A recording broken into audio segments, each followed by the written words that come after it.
نحمده ونصلي ونسلم على سيدنا ومولانا محمد رسوله النبي الأمين المكين الحنين الكريم الرؤوف الرحيم. أما بعد فأعوذ بالله من الشيطان الرجيم. بسم الله الرحمن الرحيم. قال الله تبارك وتعالى في الكلام المجيد والفرقان الحميد: حاميم والكتاب المبين إنا أنزلناه في ليلة مباركة إنا كنا منذرين فيها يفرق كل أمر حكيم. صدق الله مولانا العظيم. وقال الله تبارك وتعالى في شان حبيبه مخبرا وآمرا: إن الله وملائكته يصلون على النبي يا أيها الذين آمنوا صلوا عليه وسلموا تسليما. مولاي صل وسلم دائما أبدا على حبيبك خير الخلق كلهم محمد سيد الكونين والثقلين والفريقين من عرب ومن عجم. يا رب بالمصطفى بلغ مقاصدنا واغفر لنا ما مضى يا واسع الكرم. اللہ رب العزت خالق کائنات کی حمد و ثنا پیارے آقا کریم علیہ الصلوۃ والسلام کی بارگاہ میں عاجزانہ ہدیہ درود و سلام کے بعد تمام احباب سامعین کو السلام علیکم ورحمۃ اللہ وبرکاتہ۔ جتنا بھی شکر ادا کیا جائے خالق کائنات کا کم ہے، جس نے اپنی توفیق خاص اور احسان عظیم کے ساتھ ہم سب گناہ گاروں کو اپنی زندگی کے اندر ایک مرتبہ پھر یہ انتہائی بابرکت، بڑی پرنور اور بڑی عظیم بخشش اور مغفرت والی رات نصیب فرمائی ہے۔ میں نے سورہ دخان کی ابتدائی چند آیات تلاوت کرنے کی سعادت حاصل کی، جس میں اللہ تبارک و تعالیٰ نے اس رات کو خود لیلۃ مبارکہ فرمایا کہ مبارک رات ہے، اور حقیقت حال بھی یہی ہے کہ پورے سال میں شب قدر کے بعد عظیم ترین رات وہ یہ شب برات نصف شعبان کی، یعنی 15ویں شعبان کی یہ رات ہے۔ آقا کریم علیہ السلام نے ارشاد فرمایا کہ اس رات اللہ رب العزت اپنی رحمت کے 300 دروازوں کو انسانوں کے لیے کھول دیتا ہے۔ اس کی رحمت کا ایک قطرہ بھی کافی ہے، ایک دروازہ بھی ساری انسانیت کے لیے کافی ہے، لیکن اس کی رحمت اور کرم کی شان یہ ہے کہ اس رات فرمایا اپنی رحمت کے 300 دروازوں کو امت کے لیے کھول دیتا ہے۔ پھر آقا علیہ السلام نے 5 راتوں کا ذکر فرمایا کہ ان 5 راتوں میں کبھی دعا رد نہیں ہوتی، دعا کبھی رد نہیں ہوتی۔ ان میں سے ایک وہ جمعہ کی شب ہے، شب جمعہ، اور آج چونکہ یہ دونوں اس میں جمع ہو جائیں گی، یہ شب جمعہ بھی ہے۔ ایک فرمایا آقا علیہ السلام نے رجب کی پہلی رات ہے، جہاں رجب شروع ہوتا ہے۔ تیسرا فرمایا نصف شعبان کی رات ہے، یہ شب برات کی رات ہے۔ تو یہ 2 راتیں آج اس سے ایک مقام پر جمع ہوئی، شب جمعہ بھی اور نصف شعبان کی بھی، اور 2 عیدین کی راتیں۔ یہ 5 راتیں فرمایا ایسی ہیں کہ ان میں دعا رد نہیں ہوتی۔ اللہ رب العزت نے قرآن مجید میں یہ حکم فرمایا حامیم، یہ حروف مقطعات میں سے ہے، اس کے معنی اللہ اور اس کا رسول صلی اللہ علیہ وسلم ہی بہتر جانتے ہیں۔ بل کتاب المبین، تو میں اور اس روشن کتاب کی قسم ہے، انا انزلناہ فی لیلۃ مبارکۃ انا کنا منذرین، کہ بے شک ہم نے اس قرآن مجید کو اس بابرکت رات میں اتارا ہے اور بے شک ہم ڈر سنانے والے ہیں. فیہا یفرق کل امر حکیم، یہ وہ رات ہے کہ اس میں ہر حکمت والے کام کا جدا جدا فیصلہ کر دیا جاتا ہے. علماء نے، مفسرین نے، یعنی صحابہ کرام سے لے کر تابعین سے لے کر تبع تابعین سے لے کر ائمہ نے اس بات پر اجماع ہے کہ یہاں پر جس رات کا ذکر آیا ہے اس سے مراد یہ نصف شعبان کی رات یعنی شب برات ہے. کافی عرصے سے چونکہ ہر سال یہاں پر پروگرام ہوتا ہے اور اس حوالے سے ہم اس پر گفتگو کرتے رہتے ہیں. میں نے آپ کو بتایا سیاستہ میں کثیر احادیث ہیں جو آقا علیہ السلام نے اس رات سے متعلق خود بیان فرمائی ہیں. میں چند ایک وہ احادیث عرض کرنا چاہ رہا ہوں، مگر یہ جو ایک توبہ کا مضمون ہے، یہ توبہ کی بخشش کی رات ہے، اس میں ایک نئی جہت کے ساتھ قرآن مجید نے جو توبہ کا ایک راستہ بتایا ہے. ایک تو راستہ معروف ہے جو ہم جانتے ہیں، اللہ کے حضور استغفار کیا جاتا ہے، رو کر گڑ گڑا کر اس سے دعا کی جاتی ہے، اور پھر وہ جو اس سے دعا کی جاتی ہے اس استغفار پر قائم رہا جاتا ہے گناہوں کو ترک کر کے. تو یہ توبہ ہے. مگر ایک اور راستہ بھی ایسا ہے جس سے گناہوں کی بخشش ہوتی ہے اور مغفرت ہوتی ہے، جو قرآن مجید نے بیان فرمایا ہے. وہ اس طرف میں آج مضمون کو لے کے جانا چاہتا ہوں. مگر اس سے پہلے یہ بات ذہنشین کر لیں کہ یہ جو تصور ہے اس رات کا کہ اس رات اہم امور کا فیصلہ ہوتا ہے،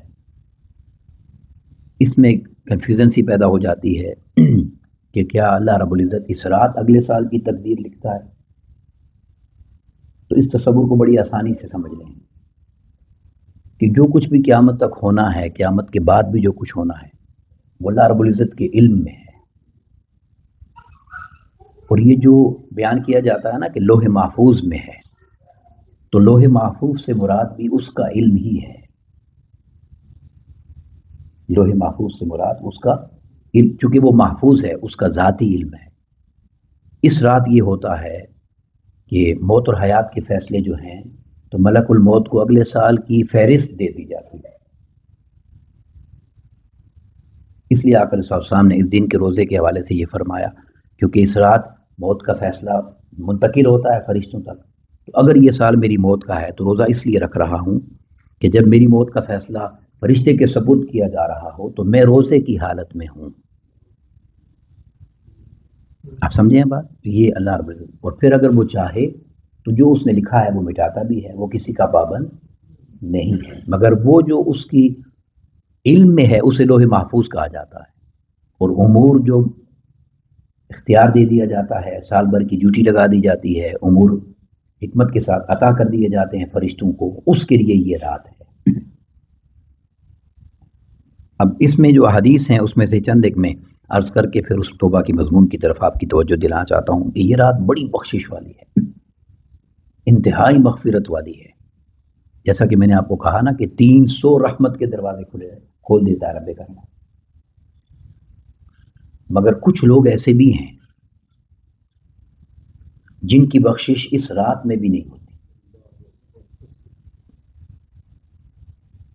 کچھ کام ایسے بھی ہیں اگر انسان وہ کام کرنے والا ہو تو اس کی بخشش اس رات بھی نہیں ہوتی. وہ میں آپ کے سامنے چند ایک حدیث عرض کرتا ہوں. طویل حدیث ہے. ام المومنین سیدہ عائشہ صدیقہ رضی اللہ عنہا جب رات کو آقا علیہ السلام پر کو بستر پر موجود نہیں پایا تھا، لاش میں نکلی تو وہ بقیع میں تھے دعا کرتے ہوئے. تو وہ جو رات کے حصے میں بقیع میں تھے تو اسی سنت پر عمل کرتے ہوئے اس رات قبرستان بھی جایا جاتا ہے. یہ وہی سنت آقا علیہ السلام کی. تو وہ بیان کرتی ہیں کہ اس وقت جب پہنچے تو آقا علیہ السلام نے ان سے یہ فرمایا کہ ان اللہ عز وجل، بے شک اللہ رب العزت کی ذات جو ہے، ینزل لیلۃ النصف من شعبان الی سماء الدنیا، بے شک اللہ رب العزت اپنی شان کے لائق، اپنی شان کے مطابق نصف شعبان کی جو 15ویں کی رات ہے اس کو آسمان دنیا پر نزول فرماتا ہے اپنی شان کے لائق. اور پھر فیغفر، وہ بخشش فرماتا ہے لأکثر من عدد شہر غنم قلب. بنو کلب ایک بڑا قبیلہ تھا اور ان کے اندر سب سے زیادہ بکریاں ان کے پاس پائی جاتی تھیں کیونکہ قبیلہ بڑا تھا. تو ارشاد فرمایا کہ بنو کلب کی قبیلے کی جو بکریاں ہیں، ان بکریوں کے جسموں پر جو بال ہیں، ان بالوں کی تعداد سے بھی زیادہ آج کی رات اللہ رب العزت میری امت کے لوگوں کی بخشش فرماتا ہے۔ یعنی وہ پورے قبیلے کی بکریاں اور بکریوں کے جسموں پر موجود بال بھی اس سے بھی بڑھ کر اکثر من عدد شہر غنم کلب، یہ ترمذی اور ابن ماجہ کی حدیث ہے۔ پھر سیدنا صدیق اکبر رضی اللہ عنہ روایت کرتے ہیں، آقا علیہ السلام نے فرمایا اذا کان لیلۃ النصف من شعبان، جب یہ نصف شعبان کی رات آ جاتی ہے 15 شب کی، یعنی لیلۃ برات، شب برات، تو ینزل اللہ تبارک و تعالی الی سماء الدنیا، تو اللہ رب العزت اپنی شان کے لائق آسمان دنیا پر جلوہ افروز ہوتا ہے، فیغفر لعبادہ، اور وہ اپنے بندوں کی بخشش فرماتا ہے، الا ما کان من مشرک، مگر جو مشرک ہیں ان کی بخشش نہیں ہوتی، کیونکہ بخشش کا تعلق ایمان کے ساتھ ہے، مشرک کی بخشش نہیں ہوتی۔ اور فرمایا او مشاحہ لاخیہ، اور اس بندے کی بخشش نہیں ہوتی کہ جو اپنے بھائی سے بغض اور عناد رکھتا ہے، جو اپنے بھائی کے لیے اپنے دل میں بغض اور عناد رکھتا ہے۔ یعنی آپ صرف اس طرف توجہ فرمائیں کہ یہ کتنا ناپسندیدہ عمل ہے کہ اس کو شرک کے ساتھ ملا کر بیان کیا ہے کہ اس رات اتنی کثیر تعداد سے بخشش ہوتی ہے، مگر دو لوگ ایسے ہیں اس حدیث کے مطابق کہ جن کی بخشش نہیں ہوتی، ایک وہ جو مشرک ہے اور دوسرا جو بغض اور عناد رکھنے والا ہے، ان کے سوا سب کو بخش دیتا ہے۔ پھر چند احادیث کے اندر مشرک کے ساتھ چغل خور کا ذکر بھی ہے، جو چغلیاں کرتا ہے، لوگوں کی شکایتیں لگاتا ہے، یہ امر بھی انتہائی ناپسندیدہ ہے اللہ کی بارگاہ میں۔ اب ایک امر کی طرف آپ توجہ رکھیں اس مضمون کو آگے سنتے ہوئے کہ جن چیزوں کا یعنی یہ فرمایا جا رہا ہے کہ اس پر بخشش نہیں ہوتی، ان کا تعلق حقوق العباد کے ساتھ ہے۔ یہ وہ امور ہیں کہ ان کا تعلق حقوق العباد کے ساتھ ہے، معاملات کے ساتھ، ڈیلنگ کے ساتھ، لوگوں کے حقوق کا۔ پھر ایک حدیث پاک کے الفاظ یہ ہیں، فرمایا فیغفر للمؤمنین، وہ مومنین کی بخشش فرما دیتا ہے، ویمہل الکافرین، اور کافرین کو مہلت دیتا ہے، اگر ایمان قبول کر لیں تو بخشش ہو جاتی ہے۔ وہ تو جب بھی کوئی کافر مسلم ہوتا ہے، مسلمان ہوتا ہے، تو مسلمان ہوتے ہی اس کے گناہوں کی بخشش ہو جاتی ہے، وہ پاک صاف ہو جاتا ہے۔ تو فرمایا مومنین کی بخشش ہو جاتی ہے اور کفار کو مہلت دی جاتی ہے۔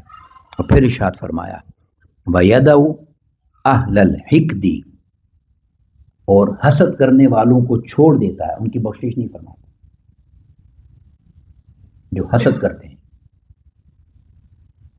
ان کو فرمایا وَيَدَعُ أَهْلَ الْحِقْدِ، اور حسد کرنے والوں کو چھوڑ دیتا ہے، بِحِقْدِهِمْ، ان کے حسد کی وجہ سے۔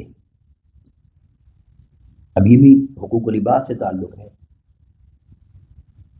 فرمایا جو شخص حسد کرنے والا ہے، دوسرے سے جیلسی رکھتا ہے، دوسرے کی خوشیوں کو دیکھ کر خوش نہیں ہوتا، یا دوسرے کے لیے اس کا دل تنگ رہتا ہے، تو فرمایا اس کو اللہ رب العزت وَيَدَعُ أَهْلَ الْحِقْدِ، چھوڑ دیتا ہے اس کے اس حسد کی وجہ سے، حَتَّى يَدَعُوهُ، جب تک کہ وہ اس حسد کو ترک نہیں کر دیتا۔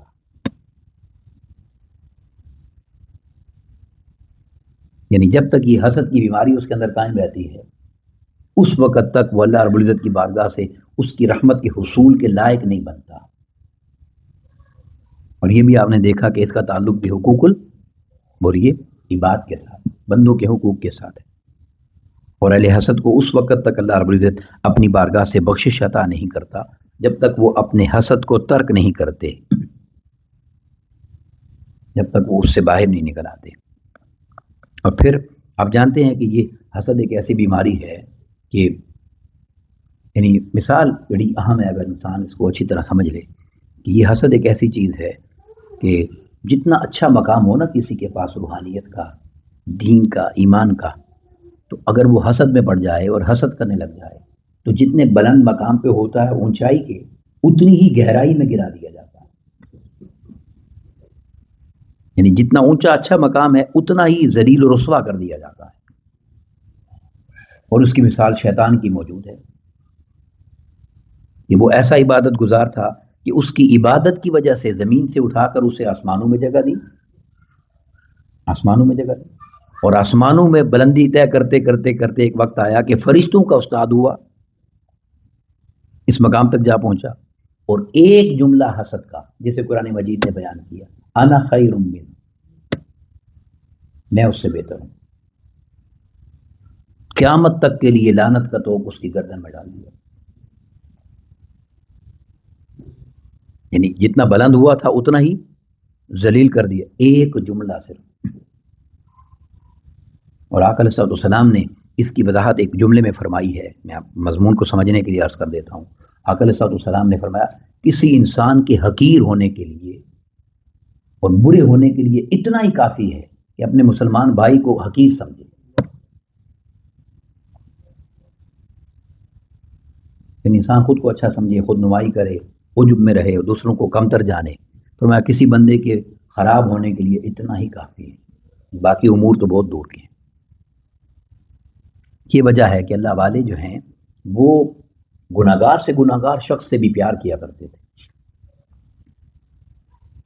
اور بڑے معروف ائمہ کا فرمان ہے کہ بڑے سے بھی پیار و محبت اور ادب کرو، اور چھوٹے سے بھی پیار محبت اور ادب کرو، اور اس حسد سے، اس بیماری سے، اس بغض و عناد سے اور اللہ کی نافرمانی سے بچنے کے لیے طریق یہ بتایا کہ اب دیکھیں پازیٹیو ان نے چیز بتائی کہ بڑے ادب پیار محبت اس لیے کرو کہ اس کی عمر زیادہ ہے تو نیکیاں زیادہ ہوں گی، یہ بھی تو کہہ سکتے تھے نا گناہ زیادہ ہوں گے زیادہ عمر ہے، مگر نہیں، اس طرف دھیان نہیں ہے۔ بڑے کا ادب احترام محبت اس لیے کرو کہ اس کی عمر زیادہ ہے تو نیکیاں زیادہ ہوں گی، اور چھوٹے سے اس لیے کرو کہ اس کی عمر کم ہے تو گناہ کم ہو۔ ہم اس کے اپوزٹ چلتے ہیں کہ میں تو بڑا نمازی ہوں، بڑا نیک ہوں، بڑا پرہیزگار ہوں، بس یہیں سے سفر خرابی کا شروع ہو جاتا ہے۔ تو فرمایا رب کائنات وَيَدَعُ أَهْلَ الْحِقْدِ بِحِقْدِهِمْ، ان کے حسد کی وجہ سے ان کو چھوڑ دیتا ہے، حتیٰ یدعو، جب تک کہ وہ اس کو ترک نہ کر دیں۔ اور ایک حدیث پاک میں مشرک کے ساتھ بدکاری زنا کا ذکر ہے کہ ان کی بخشش نہیں ہوتی۔ تو یہ رات ایسی عظمت والی اور برکت والی رات ہے، مگر اس عظیم رات میں بھی اگر انسان اپنے حقوق العباد کے معاملات کے اندر درست نہ ہو تو اس کی بخشش کو ملتوی کر دیا جاتا ہے، روک دیا جاتا ہے، جب تک وہ اپنے گناہ کی تلافی نہیں کر لیتا، جب تک اپنی اصلاح نہیں کر لیتا۔ اب یہ تو ہے ایک راستہ جو توبہ اللہ کی بارگاہ سے حاصل کرنے کا ہے۔ اب ایک راستہ قرآن مجید نے اللہ کی بارگاہ سے بخشش اور مغفرت اور توبہ طلب کرنے کا اور بھی بتایا ہے، اور وہ کیا ہے اسے سورہ اللیل میں بیان کیا گیا۔ اور اب تھوڑا سا وقت آپ نکال لیں، بہت لمبی صورت نہیں ہے، سورہ لیل کا ترجمہ پڑھ لیں تو یہ پورا سورہ پاک جو ہے ایک مضمون پر ہے، یہ بیان کرتی ہے سخاوت کو اور بخل کو، پوری سورہ پاک۔ تو آخری جو آیات ہیں جو چند وہ میں آپ کے سامنے پڑھتا ہوں۔ اللہ رب العزت نے پہلے اپنی گرفت کا عذاب کا ذکر فرمایا، اور یہ عذاب جہنم کا ذکر کر کے پھر فرمایا وَسَيُجَنَّبُهَا الْأَتْقَى، اور وہ جو آگ ہے جس کا ذکر کیا جا رہا ہے، اس آگ سے بڑے پرہیزگار شخص کو بچایا جائے گا۔ وَسَيُجَنَّبُهَا الْأَتْقَى، متقی جو ہے نا، تقوی والا، اس آگ سے بڑے متقی پرہیزگار کو بچایا جائے گا۔ اب متقی اور پرہیزگار کون ہے؟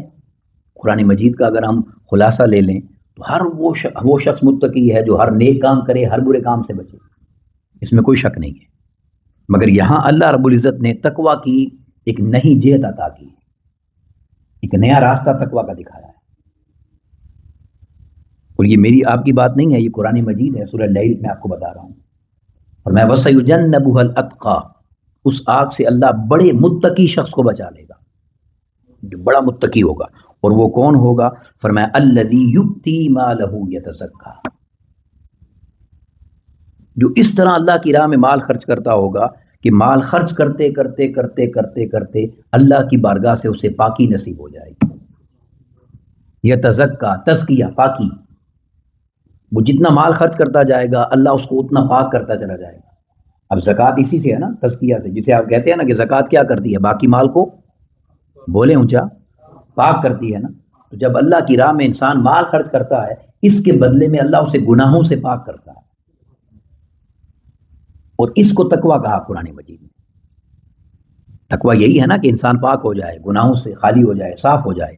تو فرمایا اگر تم مال خرچ کرتے رہو گے تو جوں جوں تم مال خرچ کرتے رہو گے، جوں جوں خرچ کرتے رہو گے، اسی طرح اللہ تمہیں پاکی عطا کرتا رہے گا۔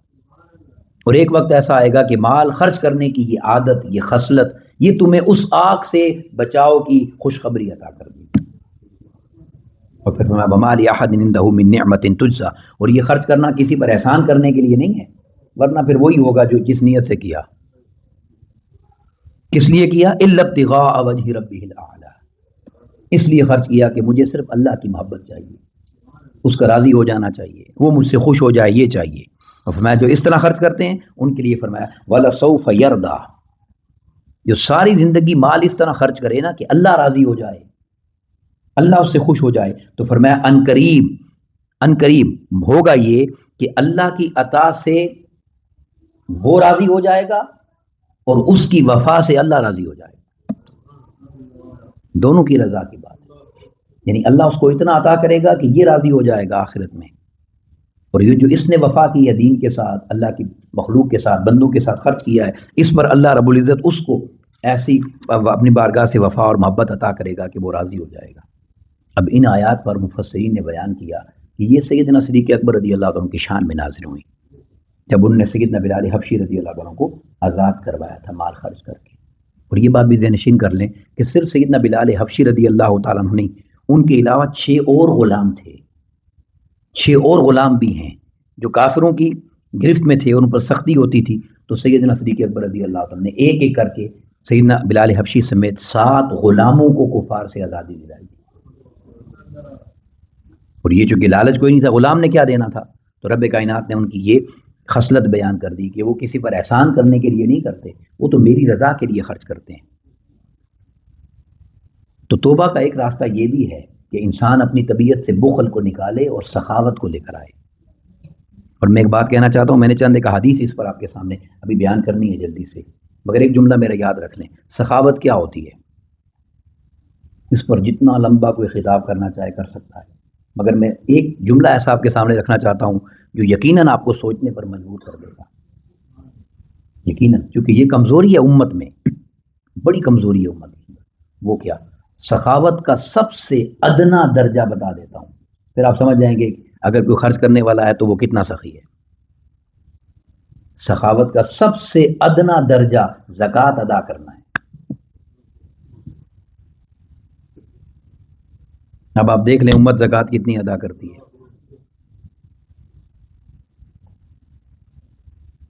یا اگر یہ کر لیا اس کے بعد خرچ کرے تو سخاوت کے درجات طے ہوتے ہیں۔ یہ جن کی سخاوت کے ہم نعرے لگاتے ہیں نا، حضور مولا کائنات علیہ السلام، ان نے تو ساری زندگی زکوٰۃ ہی نہیں دی، کیونکہ وہ سال رکھتے ہی نہیں تھے کہ زکوٰۃ کا موقع آئے، وہ تو چند لمحے گھنٹے نہیں رکھتے تھے، سال کہاں رکھیں گے مال کے زکوٰۃ دیں گے۔ یہ سخاوت کا سب سے ادن، یہاں سے شروع ہوتی ہے سخاوت۔ تو یہ ایک عمل ایسا ہے اللہ کی بارگاہ میں کہ جوں جوں انسان خرچ کرتا چلا جاتا ہے، رب کائنات کی بارگاہ سے بخشش اور مغفرت ملتی چلی جاتی ہے۔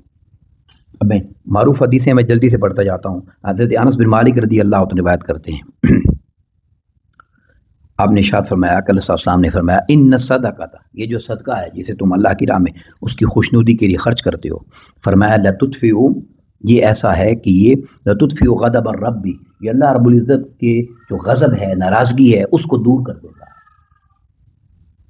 اب سوال یہ ہے اللہ رب العزت کس چیز پر ناراض ہوتا ہے یا غضب فرماتا ہے؟ نیکی پر یا گناہوں پر؟ بولیے، گناہوں پر ہے نا۔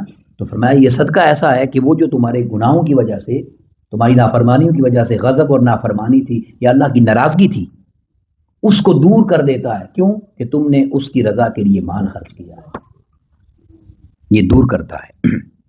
اور پھر بخاری مسلم کی متفق علیہ حدیث ہے جس میں اب دیکھیں یہ بخشش اور مغفرت کی بات تبھی ہے نا کہ اللہ کی بارگاہ سے رحمت مل جائے۔ قیامت کے دن فرمایا 7 بندے ایسے ہیں جو اللہ کی رحمت کے سائے میں ہوں گے، جس دن کوئی سایہ نہیں ہوگا۔ 7 بندوں کا ذکر ہے، اس میں سے ایک کون ہے؟ آقا علیہ السلام نے فرمایا وَرَجُلٌ، وہ شخص تصدق اخفا، جو چھپا کر صدقہ کرے۔ دونوں تو ناجائز ہے، آپ ترغیب دلانے کے لیے دکھا کر بھی کر سکتے ہیں، مگر قرآن مجید نے ظاہراً اور چھپا کر دونوں کا فرمایا ہے نا. تو فرمایا کہ ورجل تصدق اخفا، وہ اس حال میں صدقہ کرے، اتنا چھپا کر کرے، خفی رکھے، حتی لا تعلم شمالہ ما تنفق یمینہ، کہ اس کے بائیں ہاتھ کو بھی خبر نہ ہو کہ دائیں نے کیا خرچ کیا. کیوں؟ وہ جو پہلے ایک جملہ بولا جاتا تھا نا کہ نیکی کر دریا میں ڈال. دریا میں ڈالنے کا مطلب یہ ہے جو چیز دریا میں گر جائے اسے کون نکال سکتا ہے، مطلب اسے بھلا دینا، ظاہر نہ کرنا. اور ہم نے اس پہ اتنا اچھا عمل آج کل شروع کیا ہے کہ نیکی کر اخبار میں ڈال، فرنٹ سرخی یہ لگنی چاہیے کہ حضرت صاحب نے اتنا خرچ کر دیا ہے، پھر وہ اجر ضائع ہو جاتا ہے، اللہ کی رضا کے لیے نہیں رہتا. قیامت کے دن اگر سایہ چاہیے تو فرمایا ان میں 7 میں سے ایک نیکی وہ ہے کہ دائیں ہاتھ سے خرچ کرے تو بائیں کو خبر نہ ہو. اللہ کی بخشش اس طرح ملتی ہے. پھر آقا علیہ الصلوۃ والسلام نے ارشاد فرمایا کہ یہ جو صدقہ ہے اس کی شان یہ ہے کہ یہ تم سے اللہ کے غضب کو بھی دور کرتا ہے، اور فرمایا وَتَدْفَعُ عَنْ مَيْتَةِ السُّوءِ، اور بری موت سے بھی حفاظت عطا کرتا ہے. اللہ اسے بری موت سے محفوظ کر لیتا ہے. اس پہ میں آخر میں ایک واقعہ آپ کو سناؤں گا، ایمان تازہ ہو جائے گا آپ کا، اس کی رحمت کتنی وسیع ہے. پھر بری موت سے بچاتا ہے. حضرت عمر بن عوف رضی اللہ عنہ روایت کرتے ہیں آقا علیہ السلام نے ارشاد فرمایا ان صدقۃ المسلم، مسلمان کا جو صدقہ ہے، تزید فی العمر، وہ اس کی عمر میں برکت دیتا ہے، اس کی عمر کو بڑھاتا ہے. وتمنع میتۃ السوء، اور اس سے بری موت کو دور کر دیتا ہے اس صدقہ دینا. پھر حضرت میمونہ بنت سعد رضی اللہ عنہ روایت کرتی ہیں کہ آقا علیہ السلام سے صدقے کے بارے میں پوچھا گیا کہ صدقہ کیا ہے. فقال، آقا علیہ السلام نے فرمایا انہا حجاب من النار، صدقہ بندے اور دوزخ کے درمیان پردہ بن جاتا ہے، حجاب بن جاتا ہے، اللہ اس کو دوزخ سے محفوظ کر لیتا ہے، نار جہنم سے. اور فرمایا لمن استحبھا یبتغی بہا وجہ اللہ، جو اس لیے خرچ کرے کہ اس سے اللہ کی رضا ملے. یہ بھی وہی ہے کہ اللہ کی رضا کے لیے چھپا کر انسان خرچ کرے تو رب کائنات اسے یہ نعمت عطا کرتا ہے. پھر ایک حدیث پاک میں آقا علیہ السلام نے فرمایا الصدقۃ تسد 70 بابا من السوء، یہ جو صدقہ ہے یہ تمہارے لیے 70 بدبختی کے دروازوں کو بند کر دیتا ہے. بدبختی کے 70 دروازے بند کر دیے جاتے ہیں، بندہ خوشبخت ہو جاتا ہے. پھر آقا علیہ السلام نے فرمایا، حضرت عقبہ رضی اللہ عنہ روایت کرتے ہیں ان الصدقۃ لتطفی عن اہلها حر القبور، اللہ رب العزت اس صدقے کی وجہ سے انسان کو قبر کی جو گرمی ہے اس سے محفوظ فرما دیتا ہے، قبر کی گرمی اور وحشت سے انسان کو بچا لیتا ہے. اور پھر آقا علیہ السلام نے ارشاد فرمایا وَإِنَّمَا يَسْتَظِلُّ الْمُؤْمِنُ یوم القیامت فی ظل صدقتہ، قیامت کے دن بندہ اپنے صدقے کے سائے کے اندر ہوگا، جو اس نے صدقہ کیا اس کے سائے کے اندر ہوگا. اب یہ حدیث اس طرح کہ آپ کو بہت ملیں گی اللہ کی راہ میں خرچ کرنے کی. میں نے چند ایک چیزیں آپ کے سامنے رکھی، بخشش بھی، بری موت سے بچانا بھی، برائی اور 70 بدبختی کے راستوں سے نکلوانا بھی، عمر میں برکت بھی، قبر کی راحت بھی، حشر میں بھی راحت و برکت، یہ سب اللہ کی راہ میں مال خرچ کرنے کا صدقہ ہے. اور یہ کیا ہے، یہ بات ذہن نشین کر لیں، سخاوت ایسا امر ہے کہ اللہ رب العزت کو انتہائی محبوب ہے. یہ السخی حبیب اللہ ولو کان فاسقا، سخی اللہ کا محبوب ہوتا ہے بے شک گناہگاری کیوں نہ ہو، بے شک گناہگاری کیوں نہ ہو. والبخیل عدو اللہ ولو کان عابدا، اور بخل کرنے والا اللہ کا دشمن ہے بے شک وہ عبادت گزاری کیوں نہ ہو. اب یہاں جو میں آپ کو واقعہ سناتا ہوں وہ ذرا توجہ سے سنیں. جب سیدنا موسیٰ علیہ السلام اعتکاف کے لیے تشریف لے گئے اللہ سے ملاقات کرنے کے لیے، تو پیچھے آپ جانتے ہیں کہ امت میں شرک آ گیا تھا. اور شرک اس لیے آیا تھا کہ وہ جو سامری تھا اس نے مٹی سے ایک بچڑا بنایا، گائے کا بچہ، اور وہ بولتا تھا. اب وہ مٹی سے بنایا تھا، وہ بولتا تھا، لوگ ایمان ہمارے کمزور ہیں، ہم پیچھے لگ گئے اس کے، بھائی یہ تو بڑا نیک آدمی ہے، یہ صحیح کہہ رہا ہے. اس بچڑے کی عبادت پہ لگا دیا لوگوں کو. اور وہ سامری نے بھی بڑی چالاکی کی تھی کہ جب موسیٰ علیہ السلام سے جبریل امین ملاقات کے لیے آئے تھے تو جس گھوڑے پر سوار تھے اس گھوڑے کے ٹخنے کے نیچے سے اس نے مٹی اٹھا لی تھی، اسے پتا تھا اس میں برکت ہے. تو یہ مٹی اس نے اس بچڑے کو لگائی تو وہ بولنے لگ گیا تھا. لوگوں کو اس بات کی خبر نہیں تھی. جب موسیٰ علیہ السلام واپس آئے تو اللہ نے حکم یہ اتارا کہ جن لوگوں نے شرک کیا ہے نا، ان کی اب معافی یہ ہے کہ جن لوگوں نے شرک نہیں کیا وہ ان کو قتل کریں. بڑا تفصیل واقعہ ہے، میں آپ کو مختصر بتا رہا ہوں. تو اب جن لوگوں نے شرک کیا ان کو قتل کیا جا رہا تھا. تو جس نے شرک کروایا سب سے بڑا مجرم تو وہ سامری ہے، ایسا ہی ہے. تو جب اس کو پکڑ کے قتل کرنے لگے تو اللہ رب العزت نے جبریل امین کو بھیجا موسیٰ علیہ السلام کے پاس کہ اس کو قتل مت کریں. وہ جو سامری جادوگر تھا، موسیٰ علیہ السلام نے کہا فساد کی جڑ تو یہی ہے، اس کی وجہ سے یہ سب گمراہ ہوئے ہیں. یار اب تو فرما رہا ہے اس کو قتل نہ کریں، اس کا راز کیا ہے؟ اللہ تبارک و تعالیٰ نے فرمایا اس کو چھوڑ دیں گے، جنگلوں میں اپنی موت آپ مر جائے گا، یہ سخی ہے، مجھے حیا آتی ہے کہ اس کو قتل کروا دو.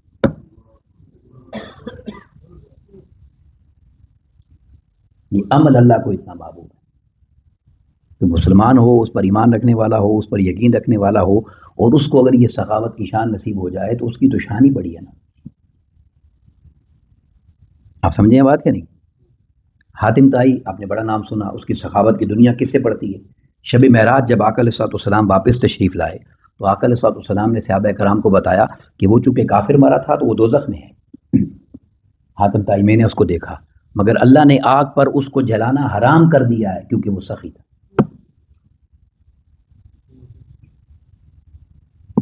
یہ عمل اللہ کو اتنا پسند ہے کیونکہ یہ کام آسان نہیں ہے.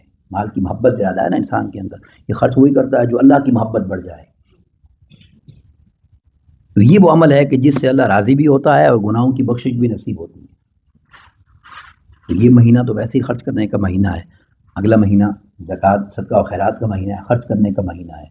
آپ سب لوگ جتنا بھی ہو سکتا ہے زیادہ سے زیادہ اللہ کی رضا کے لیے خرچ کیجیے. اور میں آپ کو ایک پیغام دینا چاہتا ہوں، ایک بڑا خوبصورت پروگرام ہے، آپ لوگ اس میں ضرور حصہ ملائیں. آپ کو آن لائن یہ سب اس کی ڈیٹیلز مل جائیں گی، وہ چاہیں گے تو میں بھی آپ سے شیئر کر دوں گا. مگر اللہ کا شکر ہے کہ دسمبر 2005 میں پاکستان میں جب زلزلہ آیا تھا، بڑا شدید زلزلہ، تو لاہور میں منہاج القرآن کے اندر آغوش کا ادارہ بنایا گیا تھا یتیم بچوں کے لیے. میں آپ کو صرف یہ بتانا چاہ رہا ہوں کہ اس وقت جو بچے وہاں پر لیے گئے وہ 500 بچوں کی اس میں کیپیسٹی تھی. خوبصورت یعنی اعلیٰ ترین ان کو تعلیم دی گئی. وہاں کے ہمارے پڑھے ہوئے جو بچے ہیں وہ اس وقت فوج میں اب بہت اچھے عہدوں پر بھی فائز ہو چکے ہیں، جو یتیم بے سہارا تھے، اور اللہ کا شکر ہے پاکستان میں بڑے اچھے عہدوں پر فائز ہیں. وہاں سے کے بچے پی ایچ ڈیز کر رہے ہیں ان کو ایسی تعلیم منہاج القرآن نے دی آپ جیسے دوستوں کے تعاون کی وجہ سے. مگر پھر ایک کراچی میں قائم ہوا بچیوں کے لیے بیت الزہرا کے نام سے.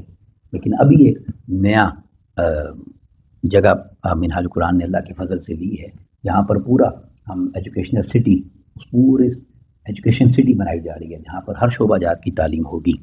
وہاں پر ایک بڑا ادارہ بنایا جا رہا ہے یتیم بچوں کے لیے، جہاں پر تقریباً 2500 یتیم بچیاں اور 2500 یتیم بچے تعلیم حاصل کریں گے.